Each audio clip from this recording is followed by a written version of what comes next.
হাতী আটাইতকৈ ডাঙৰ জন্তুটো কি? হাতী। হাতীক ইংৰাজীত কি কয়? এলিফেণ্ট। এই হাতীটো ওপৰত আমি এতিয়া আঠা দিম। আঠা দি পেলাই কি কয়? আমি এই শুকান চাহপাতটো যে খাই পেলাই যে চেকনিত যিটো চাহপাত হয় সেইটো শুকুৱাই থ'লোঁ। থৈ পেলাই এইটো আমি কি কৰি দিম? ইয়াত আঠাৰ ওপৰত লগাই দিম। এইটো কি কয়? পেষ্টিং বুলি কয়। পেষ্টিং কৰি দিম দেই। তেতিয়া আমাৰ এটা ধুনীয়া হাতী হৈ যাব। এতিয়া আমি প্ৰথমে আঁকি ল'লোঁ, তাৰপিছত পেষ্টিং কৰিম, তাৰপিছত আকৌ কাটি দিম। কাটি দি তেতিয়া আমি মানে ইয়াত এনেকৈ কেঁচি দি কাটি দিম। কাটি দিয়াৰ পাছত এইটো কি হ'ব? হাতী। হাতী হ'ব। ৰ'বা ইয়াত নিদিবা আৰু ৰ'বাচোন মই আঠাখিনি লগাই দিম।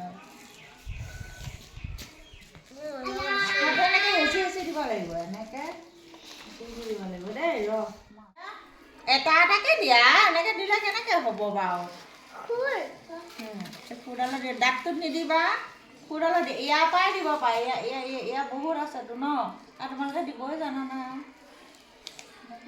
এনেকৈ হেঁচি দিব লাগে।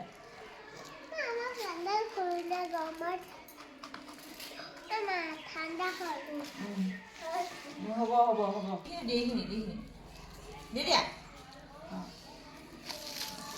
এইখিনি দিয়া, এই আঠাত থকা দিয়া, আঠাত থকা দিয়া।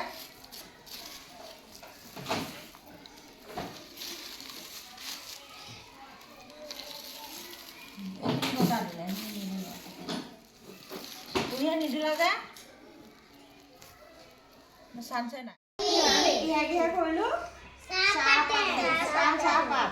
এতিয়া আমাৰ হাতীটো ইমান ভালকৈ নহ'ল, আঠা নেলাগিলে ন, আঠাটো বেয়া বাৰু। গতিকে এনেকৈ তোমালোকে ঘৰত কৰিবা হা। এইটো কি বুলি কয়?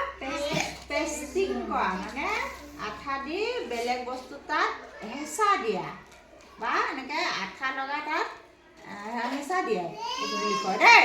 তোমালোকে এনেকৈ হাতীটো এনেকৈ এতিয়া শুকাব নহয়।